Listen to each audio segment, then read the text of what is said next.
Hi friends, ఎలా ఉన్నారు? నేనైతే చాలా చాలా బాగున్నాను. మీరు కూడా బాగున్నారని ఆశిస్తున్నాను. ఈరోజు మన గార్డెన్లో మనకి విలువైన మొక్కలు ఏపుగా పెరగాలంటే ఒక ఫెర్టిలైజర్ చూద్దాము. ఇది చాలా చాలా సింపుల్. మన కిచెన్లో దొరికే ఇంగ్రీడియంట్స్తోనే మనం ఈ ఫెర్టిలైజర్ని ఈజీగా ప్రిపేర్ చేసేసుకోవచ్చు. దీనికి పెద్ద టైం కూడా ఉండదు, ఖర్చు కూడా ఉండదు. ఇక్కడ మీరు చూస్తున్నారా, బ్రౌన్ రైస్ అనమాట. మనం ఇంట్లో వాడే బ్రౌన్ రైస్ అయినా వైట్ రైస్ అయినా కొంచెం మిగిలిపోతుంది కదా, అలాంటి రైస్కి మూత పెట్టి పక్కన పెట్టేయాలి. అలా 2 పాత్రల్లో కొంచెం కొంచెం రైస్ మిగిలిపోయింది నాకు. ఆ 2 పాత్రలు కూడా మూత పెట్టి గార్డెన్లోనే పెట్టేయడం జరిగింది. మనం మర్చిపోకుండా చక్కగా యూజ్ చేసుకోవడానికి నేను గార్డెన్లోనే ఆ బౌల్స్ని పెట్టేయడం జరిగింది.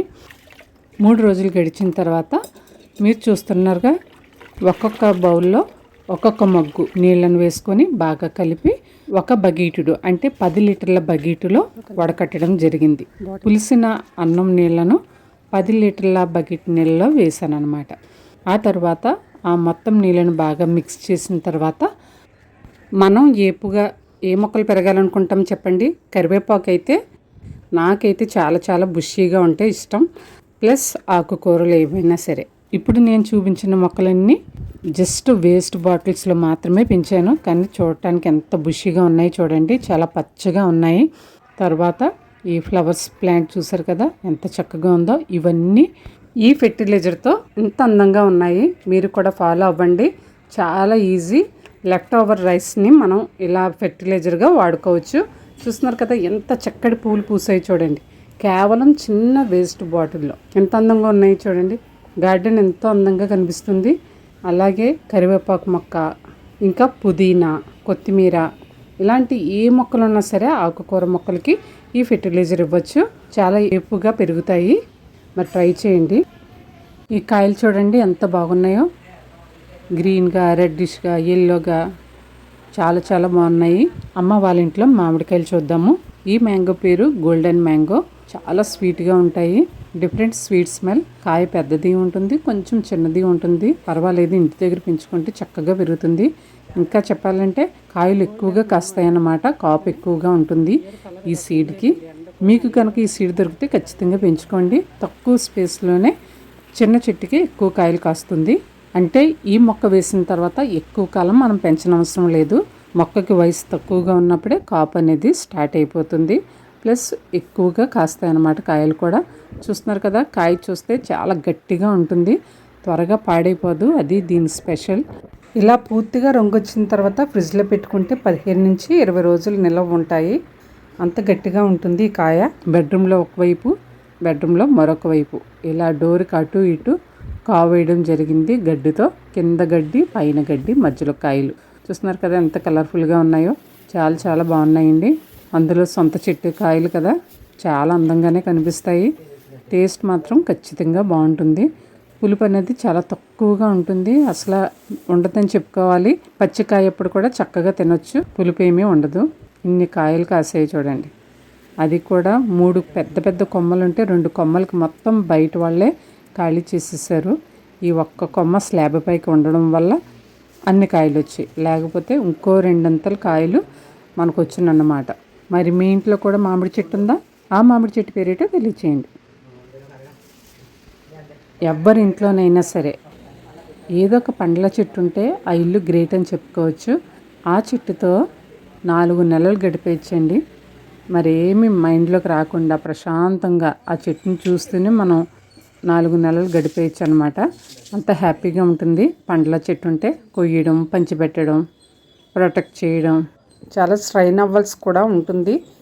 ఓపిక, సహనం కలిగి ఉండాలి అలాంటి పండ్ల చెట్టు ఉన్నవారు. మరి ఈరోజు మరొక విశేషం మన గార్డెన్లో.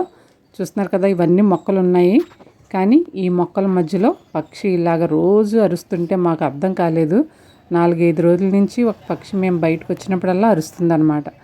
అరుస్తుంటే మాకు ఏమీ అర్థం కాలేదు. ఇలా అబ్జర్వ్ చేయగా ఆ పక్షి మాకు అంటబడింది. ఎందుకంటే మేము బయటకు వస్తున్నప్పుడు అది దాని పిల్లల కోసం, గుడ్ల కోసం ఇలాగా మేమేమన్నా ఆటంకపరిచేస్తామేమోనని అరుపులు, కేకలు అన్నమాట. చూడండి, అంటే మేము బయటకు రాకూడదు, మేము లోపలే ఉండిపోవాలి. దాని గూడేమన్నా మేము డిస్టర్బ్ చేసేస్తామేమోనని దానికి భయం. మా క్రోటన్ మొక్క దానికి గూడులాగా ఏర్పరచుకుంది. దీని సౌండ్ విన్నారంటే చాలా గట్టిగా వస్తుంది. ఆ సౌండ్ వల్ల మాకు సంథింగ్ ఏదో హ్యాపెన్ అని అనిపించింది. దానివల్ల మేము ఇలా సర్చ్ చేయడం జరిగింది అనమాట. ఇది ఎక్కడికి వెళ్తుందని అబ్జర్వ్ చేస్తే అసలు విషయం తెలిసింది. ఆ తర్వాత మాకు 5-6 రోజుల తర్వాత మాకు అర్థమైంది అనమాట. ఇక్కడ నేను ఉన్నానని చూడండి ఎన్ని వైపుల నుంచి తిరిగి వస్తుందో. ఒకవైపు కాదు, కిటికీలు ఎక్కుతుంది, దిగుతుంది, మెట్లు ఎక్కుతుంది, రేలింగ్ ఎక్కుతుంది, దిగుతుంది, ఇలా మొక్కల్లో ఉంటుంది, మొక్కలు బయటకు వస్తుంది. ఇలా నేను లోపలికి వెళ్ళిపోయే వరకు అట్లానే ఉంది. చిన్న పక్షి అండి, ఇది స్పారో కాదు.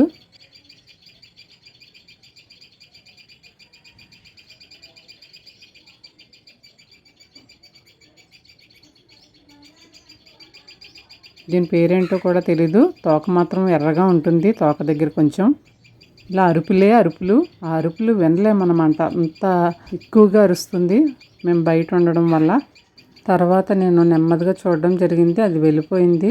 కాసేపు నేను కూడా లోపలికి వెళ్ళిపోయిన తర్వాత ప్రశాంతంగా బయటకు వెళ్ళిపోయింది. ఆ తర్వాత చూడండి ఆకుని ఎలాగ పొట్లంలాగా చుట్టేసిందో. పకోడీ పొట్లం ఉంటుంది కదా, అలా పెట్టేసింది ఆకుని. అందులో ఎగ్స్ పెట్టిందన్నమాట. కనిపిస్తున్నాయి మీకు.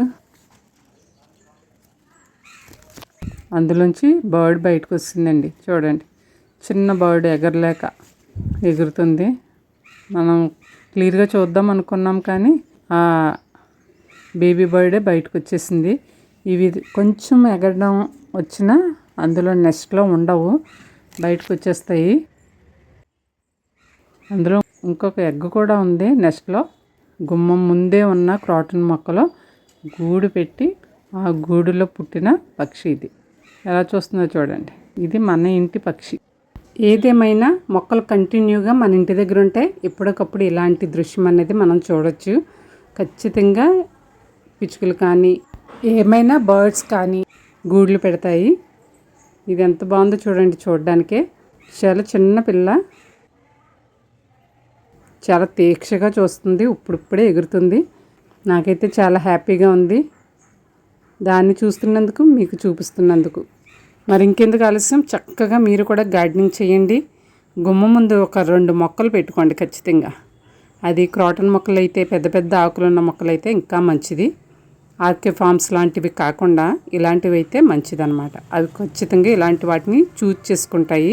మనం పెట్టిన మొక్కల పైన స్లాబ్ కూడా ఉండాలండి. అంటే వర్షం పడితే తడవకుండా ఉండాలి. ఖచ్చితంగా తడవకుండా ఉండే ప్లేస్ను వెతుక్కుంటాయి. అందుకనే గుమ్మ ముందు పెట్టుకుంటే అవి తడవు, ప్రొటెక్షన్ ఎక్కువగా ఉంటుంది కాబట్టి గూడు పెట్టడానికి అవకాశం ఉంటుంది. ఇప్పుడైతే వెయిట్ పెరగని పొట్ట ఫుల్గా ఉండే రెసిపీ చూద్దాము. నేనైతే ఓట్స్ ఎంచుకున్నాను. ఇలాంటి రెసిపీ అంటే ఓట్స్తో చేసిన రెసిపీ అయితే చక్కగా పొట్ట ఫుల్గా ఉంటుంది, వెయిట్ పెరగకుండా ఉంటారు, కొలెస్ట్రాల్ పెరగదు, ఫ్యాట్ పెరగదు, చక్కగా హెవీగా అనిపిస్తుంది, ఆకలి ఎక్కువగా వేయదు, ఫైబర్ ఫుల్గా ఉంటుంది. ఇంకా ఒకటి కాదండి, చక్కగా మీరు చేసుకొని తినొచ్చు. ఏ విధమైన డౌట్ కూడా ఉండదు. నేను మొదటగా 1 కప్పు ఓట్స్ తీసుకోవడం జరిగింది. కొద్దిగా వాటర్ వేసి ఇలా గరిటతో కలుపుకొని మూత పెట్టుకొని నాననివ్వాలి. ఏ టైంలోనైనా ఈజీగా చేసుకునే రెసిపీ అన్నమాట. లంచ్కైనా, బ్రేక్ఫాస్ట్కైనా, డిన్నర్కైనా, ఏ సమయంలోకైనా ఈజీగా చేసుకునే రెసిపీ ఇది. ప్రతి ఒక్కరూ ఈజీగా తినొచ్చు. వెయిట్ లాస్ అవ్వాలనుకునే వారికి అద్భుతంగా పనిచేస్తుంది.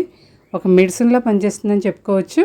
ముందుగా 5 నుంచి 6-7 నిమిషాలు ఓట్స్ నానిన తర్వాత అందులోనే 1/4 కప్పు కొత్తిమీర తరుగు, 1/2 కప్పు ఉల్లి తరుగు, 1/4 కప్పు పచ్చిమిర్చి తరుగు, అలాగే 1/4 కప్పు టమాటా తరుగు, 1/2 చెంచా పసుపు, 1 చెంచా ఉప్పు, 1 చెంచా కారం వేసుకొని 1 కప్పు శనగపిండి కూడా వేసుకోవాలి. శనగపిండి వేసుకున్న తర్వాత కొంచెం కొంచెం వాటర్ వేసుకొని అట్టులా వేసుకోవడానికి వచ్చే విధంగా కలుపుకోవాలి. బాగా పలుచుగా కాదు, బాగా ముద్దలాగా కాకుండా మధ్యస్థంగా ఉండేలా కలుపుకోవాలి. ఇలా కలుపుకున్న తర్వాత ప్యాన్ వేడి చేసుకొని 1/2 చెంచా నూనెను వేసుకోవాలి.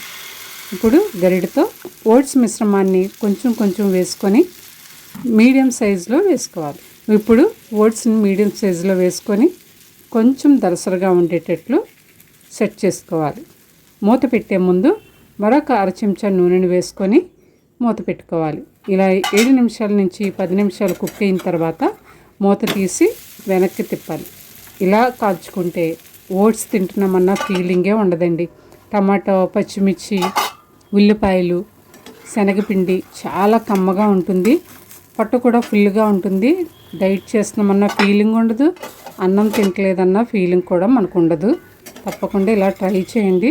మా ఇంట్లో అయితే రెగ్యులర్గా నేను చేస్తూ ఉంటాను. ఇందుకనే నేను వెయిట్ అనేది గెయిన్ అవ్వకుండా ఉంటాను. వెయిట్ తగ్గాలి అనుకునే వారికి ఈ వీడియోని షేర్ చేయండి. ఖచ్చితంగా వారికి హెల్ప్ అవుతుంది. వేలు ఖర్చు పెట్టే బదులు ఇలాంటి రెసిపీ ట్రై చేస్తే ఖచ్చితంగా వెయిట్ గెయిన్ అవ్వకుండా లాస్ అవుతూ ఉంటారు. తప్పకుండా ట్రై చేయండి. మరొక రెసిపీ చూద్దాము ఓట్స్తో. ఈ రెసిపీ కూడా చాలా సింపుల్ అండి. చాలా ఈజీ. ఏ టైంలో అయినా సరే మనం ఈజీగా చేసేసుకోవచ్చు. ఈవెన్ బయటికి వెళ్తున్నా సరే ఒక 5 నిమిషాల్లో మనం ప్రిపేర్ చేసేసుకోవచ్చు అనమాట. చాలా ఈజీ. టేస్ట్ మాత్రం ఆసమ్ అని చెప్పుకోవచ్చు. చాలా బాగుంటుంది. డైట్ చేయని వారు కూడా చక్కగా తినొచ్చు అనమాట. డైట్ చేసేవారు తింటే చక్కగా వెయిట్ లాస్ అవుతారు. వెయిట్ గెయిన్ అనేదే ఉండదు. ఫ్యాట్లెస్ ఫుడ్ అని చెప్పుకోవచ్చు. ఇప్పుడు కూడా 1 కప్పు ఓట్స్ తీసుకొని ఇలా స్ట్రైనర్తో జల్లించుకుంటే మెత్తగా పౌడర్లా ఉన్నది కిందకు వచ్చేస్తుంది. కొద్దిగా లైట్గా వాటర్ చల్లి కలుపుకుంటే మనకి స్మూత్గా తయారవుతుంది అనమాట ఓట్స్. ఇలా చేసి పక్కన పెట్టుకున్న తర్వాత ఒక ప్యాన్ స్టవ్ పై పెట్టుకొని 2 చెంచాల బటర్ వేసుకొని 1/2 చెంచా ఆవాలు, 1/2 చెంచా పొట్టు మినపప్పు వేసుకొని బాగా వేయించుకోవాలి. తర్వాత 1/2 కప్పు పల్లీలు వేసుకొని దోరగా కమ్మటి వాసన వచ్చే వరకు వేయించుకోవాలి. ఆ తర్వాత 1 చెంచా అల్లం తరుగు, 2 చెంచాలు క్యారెట్ తరుగు, 2 చెంచాలు ఎండుమిర్చి, పచ్చిమిర్చి తరుగు వేసుకోవాలి. ఇలా ఈ పదార్థాలు వేసిన తర్వాత బాగా వేయించుకోవాలి. ఇప్పుడు నిలువుగా కట్ చేసిన 1 ఉల్లిపాయని వేసుకోవాలి. ఉల్లిపాయ ఎంత ఎక్కువగా ఉంటే అంత మంచిది, చలవ చేస్తుంది కూడా. ఇలా ఉల్లిపాయ వేసిన తర్వాత కొంచెం మగ్గే వరకు వేయించుకోవాలి. ఆ తర్వాత 4 రెబ్బల కరివేపాకు వేసుకోవాలి. ఇలా కరివేపాకు వేసిన తర్వాత మొత్తం మిశ్రమాన్ని బాగా కలుపుకొని మనం కొద్దిగా నీళ్ళు చిలకరించి కలిపి పక్కన పెట్టుకున్న ఓట్స్ని కూడా వేసుకొని తగినంత ఉప్పు వేసుకొని 1 నుంచి 2 నిమిషాల పాటు అలా కలుపుతూనే ఉండాలి. పొడిగా మనం వేసిన పదార్థాలన్నీ చక్కగా ఓట్స్కి పట్టే వరకు 2 నిమిషాలు టైం పడుతుంది.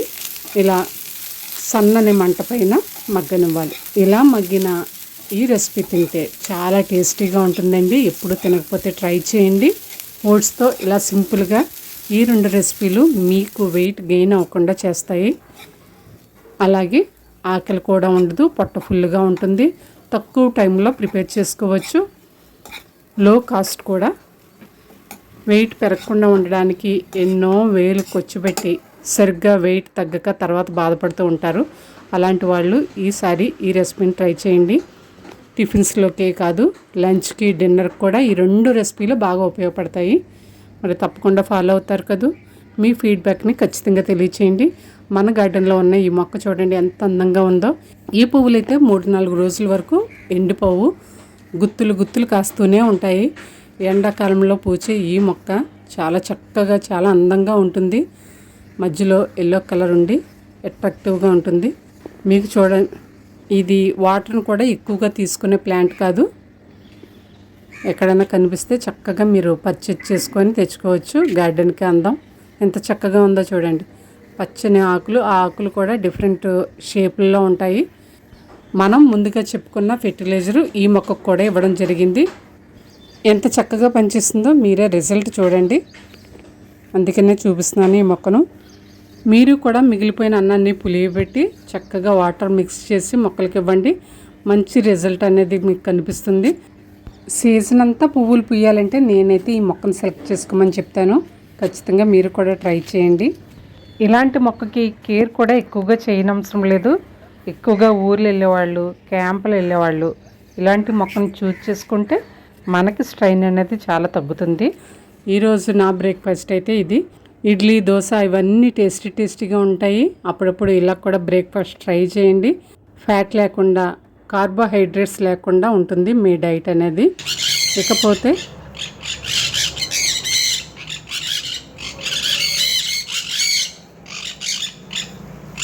మేము నర్సరీకి వెళ్ళినప్పుడు ఈ నెస్ట్ అనేది చూసామన్నమాట. చూస్తున్నారు కదా బర్డ్స్ అయితే ఎంత చక్కగా ఉన్నాయో. వాటి సౌండ్ వింటే భలే హాయిగా ఉందండి నాకు. బర్డ్స్ అంటే అందరికీ ఇష్టమే కదా, నాకు కూడా ఇష్టమే. కానీ వాటిని పెంచడం చాలా చాలా కష్టం. మనకు కాళ్ళకు బంధాలు వేసేసినట్లే.